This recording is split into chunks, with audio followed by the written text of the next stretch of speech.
नमस्कार, ETV news में आपका बहुत स्वागत है। मैं हूं अखिलेश सोलंकी। सबसे पहले हम बात कर रहे हैं सबसे बड़े रुपये की। जी हां, कुछ ऐसे तथ्य आप तक हम पहुंचाने जा रहे हैं जिनको सुनकर आप चौंक जाएंगे। प्रदेश के प्रमुख सियासी दल कहां से पैसा लाते हैं, कैसे खर्च करते हैं और कितनी है उनकी कमाई, इसका पूरा खुलासा सबसे पहले हम कर रहे हैं ईटीवी के जरिए। आपको एक बार फिर से हम बता दें कि हमारे संवाददाता आलोक शर्मा की रिपोर्ट है कि आखिर कहां से पैसा आता है तमाम सियासी दलों पर, किस तरह से खर्चे होते हैं और किस तरह के तथ्य यहां से निकल कर आते हैं, सब एक एक कर आपको हम बताएंगे।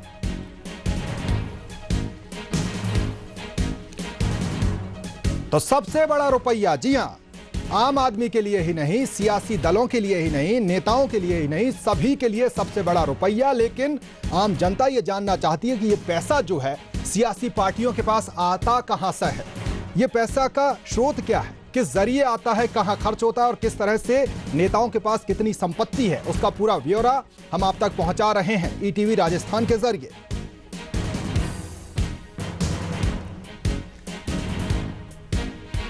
सियासी पार्टियों की हम बात करेंगे, लेकिन पहले नेताओं की बात कर लेते हैं। और नेताओं की जब बात आती है तो मंत्री की हम बात करते हैं। प्रदेश के मंत्री बाबूलाल नागर सबसे ज्यादा कर्जदार है। आम आदमी कर्जदार हो सकता है, कई बार सुना होगा आपने, लेकिन मंत्री भी कर्जदार है। इस तरह की खबर है। 1,18,00,000 की देनदारियां नागर के ऊपर है। तो इतना बड़ा कर्जा इनके ऊपर है। 1,18,00,000 की देनदारियां नागर के ऊपर है। प्रदेश के मंत्री हैं बाबूलाल नागर। अगर कर्जदारों की बात करें तो नागर की ही अकेले नहीं है। महेंद्रजीत सिंह मालवीय जो हैं वो भी कम कर्जदार नहीं हैं। तो नागर साहब कर्जदार हैं। 1 करोड़ से ज्यादा की देनदारियां हैं। महेंद्र सिंह मालवीय की बात करें, 44,32,000 रुपए की मालवीय के ऊपर देनदारियां हैं। तो मंत्री मालवीय भी कर्जदार हैं। जरा अंदाजा लगाइए, आम आदमी कर्जदार होता है तो कितनी गफलत हो जाती है, लेकिन मंत्री भी कर्जदार है, कोई करोड़ों में, कोई लाखों में। 2 मंत्रियों की हमने बात कर ली, बाबूलाल नागर, महेंद्रजीत सिंह मालवीय की हमने बात की। और अब आपको बताते हैं दुर्रू मियां का हाल। 38,29,000 की देनदारियां दुर्रू मियां पर भी बाकी हैं। तो कहां से पैसा आता है, किस तरह की संपत्ति का ब्यौरा है, जरा आंकड़ा देखिए कि आपके सूबे के जो मंत्री हैं वो भी कर्ज में डूबे हुए हैं। किसी के ऊपर अगर 10,000 का कर्ज हो जाए तो उसके लिए बड़ी आफत हो जाती है, लेकिन मंत्रियों का जरा कर्ज का हाल देखिए, करोड़ से लेकर लाखों तक का ये पूरा मामला बनता दिख रहा है। एक बार फिर से जरा आपको बता दें, मंत्री बाबूलाल नागर सबसे ज्यादा कर्जदार हैं। 1,18,00,000 की देनदारियां नागर के ऊपर बकाया है। महेंद्रजीत सिंह मालवीय की अगर बात करें तो वो भी कम कर्जदार नहीं है। 44,32,000 रुपए की देनदारियां मालवीय के ऊपर बकाया हैं। दुर्रू मियां का जिक्र कर लेते हैं। 38,29,000 की देनदारियां दुर्रू मियां के ऊपर बाकी है। आपको बता दें कि राजस्थान इलेक्शन वॉच की ये रिपोर्ट है जिसका यह खुलासा है, और यह खुलासा ऐसा है कि इस खुलासे से खलबली मचना जायज है। और जब यह खलबली मचती है तो जरा जो प्रदेश का बंदा इस वक्त ईटीवी राजस्थान देख रहा होगा वो सोच रहा होगा कि मेरे ऊपर कितना कर्ज है। 1 लाख रुपया, 10,000 रुपया, 20 लाख रुपए, या जो मध्यम वर्ग है उसके ऊपर अमूमन होम लोन का कर्ज होता है जो तकरीबन 10 से 20 लाख की रेंज में आता है। लेकिन मंत्रियों के ऊपर जो कर्जा है, 3 मंत्रियों का हमने जिक्र किया है। 1,18,00,000 की देनदारियां बाबूलाल नागर पर बकाया है। महेंद्रजीत सिंह मालवीय पर 44,32,000 रुपए की देनदारियां बकाया हैं। और दुर्रू मियां की बात करें तो 38,29,000 की देनदारियां दुर्रू मियां पर बकाया है। यह जो खुलासा है साल 2012 में की गई घोषणा के आधार पर है।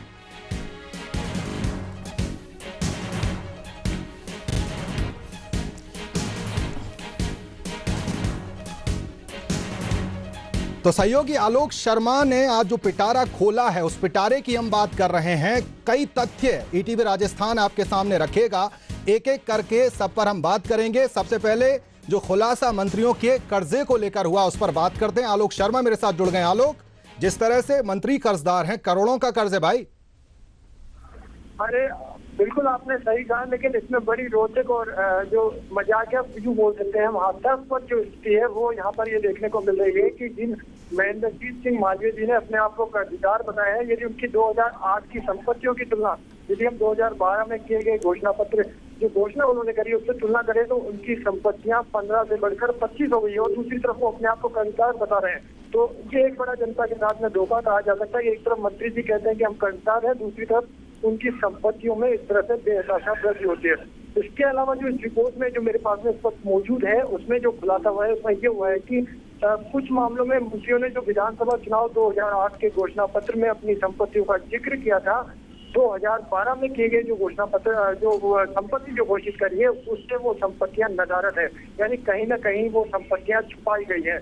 और इसके अलावा यदि हम पूरे सिस्टम की बात करें तो इस पूरे सिस्टम में 21 जनवरी 2010 को राजस्थान सरकार ने भी केंद्र के निर्देश पर अपने मंत्रियों को कहा था कि वे समय समय पर अपनी संपत्ति का खुलासा करें, सही ढंग से करें। लेकिन आज भी ब्रजकिशोर शर्मा की हम बात कर लें, भरत सिंह की बात कर लें, मांगीलाल गरासिया की बात कर लें, राजेंद्र सिंह गुड़ा की, ये 4 मंत्री ऐसे हैं जिन्होंने अपनी संपत्ति का खुलासा अभी तक नहीं किया है। और इसके अलावा इस पूरी रिपोर्ट में जो बिल्कुल आलोक, रिपोर्ट की बारीकी की बात करेंगे, इसी तथ्य की हम बात कर लेते हैं। मंत्री कर्जदार हैं, जिस तरह का कर्ज सामने आया है, कर्ज का जो ये पूरा आंकड़ा है, क्या समझा जाए जो इनकम टैक्स होता है उससे बचने का भी ये तरीका हो सकता है या कुछ और है ये पूरा?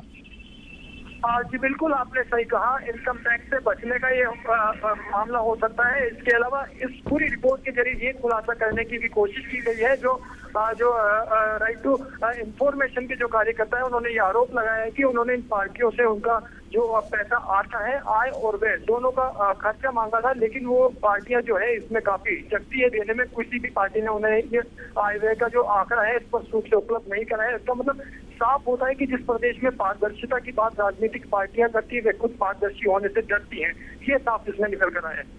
बिल्कुल, तो मंत्रियों के कर्जदार होने की बात हमने की है, लेकिन चंदे का भी जरा खेल समझ लेते हैं आलोक, उसके बाद आपसे बातचीत जारी रखेंगे। एक बार दर्शकों को बता देते हैं किस तरह से सियासी पार्टियों का चंदा होता है। दान और चंदे का जो सियासी खेल है बड़ा कमाल है। प्रदेश की सियासत की अगर बात करें, सियासी पार्टियों की बात करें, तो आय का सबसे बड़ा जरिया जो है 2004-05 से लेकर 2010-11 तक की जबरदस्त आय नजर आई है पार्टियों की। कांग्रेस को 27,250.58 लाख की आय हुई है, लाखों में है ये आंकड़ा। बीजेपी की बात करें तो रिकॉर्ड 82,000.50 लाख रुपए की आय हुई है। बीएसपी की बात करें, छोटी पार्टी है लेकिन नेशनल पार्टी है, अगर उसकी बात करें तो 30,731 लाख रुपए की आय इस पार्टी को हुई है। कम्युनिस्ट पार्टियों की बात करें, सीपीएम की बात करें, 17,546.15 लाख की आय इस पार्टी को हुई है।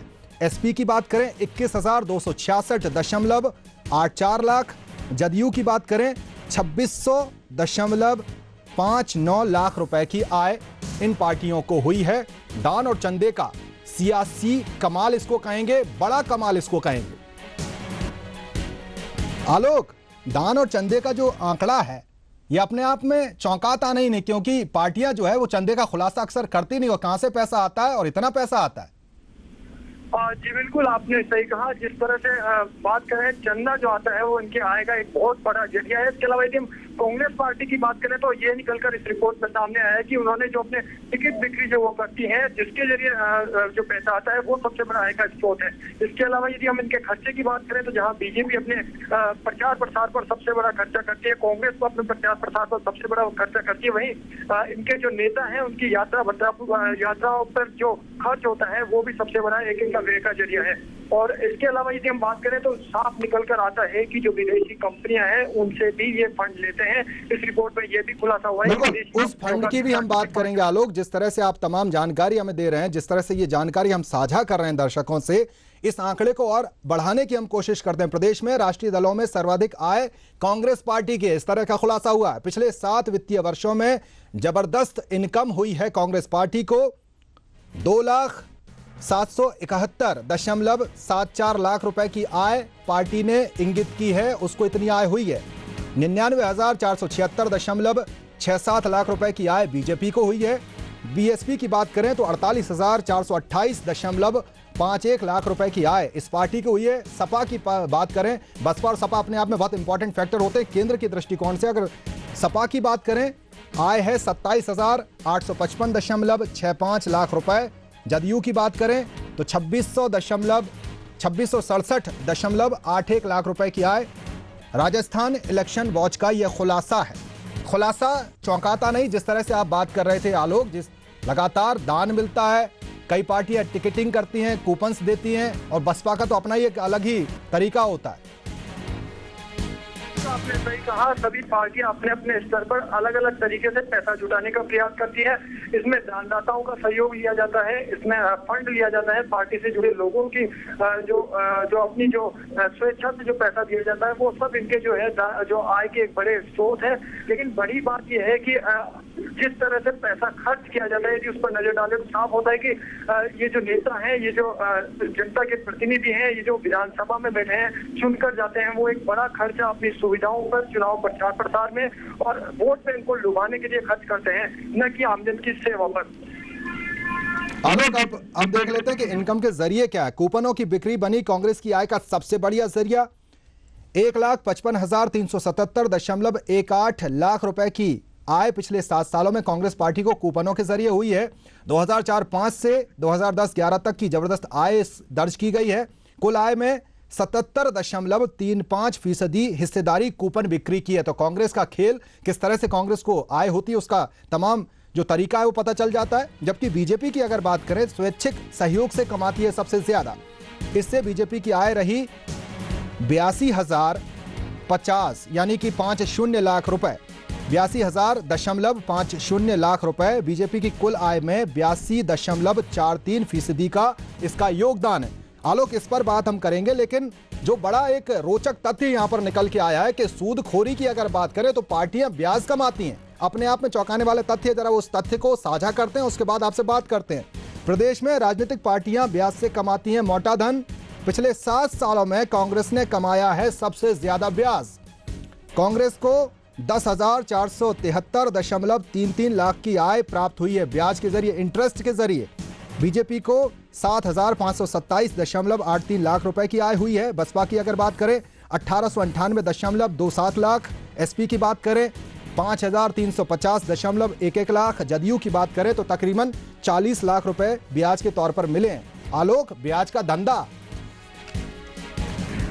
जी बिल्कुल सही कह रहे हैं आप, ये ब्याज का धंधा भी बड़े जबरदस्त तरीके से चल रहा है। लेकिन ये जो ब्याज इनका आता है, पार्टियों का कहना है कि बैंक में जो उनका पैसा जमा है, फंड का जो पैसा जमा है, उसके जरिए आता है, न कि आम जन को खंडी के जरिए जो पैसा दिया जाता है उसके जरिए कमाई जाता है। तो यहाँ पर हम इन्हें क्षमा कर सकते हैं, या यूँ कह सकते हैं आम आदमी इस बात से सहमत हो सकता है कि हाँ, जब इतनी बड़ी कमाई इनकी होती है तो उसको पैसे को जब बैंक में रखा जाता है तो उसका मोटा ब्याज आना भी लाजमी है। और उसी लिहाज से ये बड़ा ब्याज यहाँ पर आ रहा है, और ये ब्याज जो है वो भी राजनीतिक पार्टियों की आय का एक बहुत बड़ा जरिया है। आलोक, आप माफ करने की बात कर रहे हैं, माफ करने का तो यहाँ कोई सवाल ही नहीं है। बस कह सकते हैं, उनका शुक्रिया अदा कर सकते हैं, कम से कम जो पैसा है वो बैंक में रखते हैं, जनता के काम आता होगा, इतना बड़ी जो रकम है।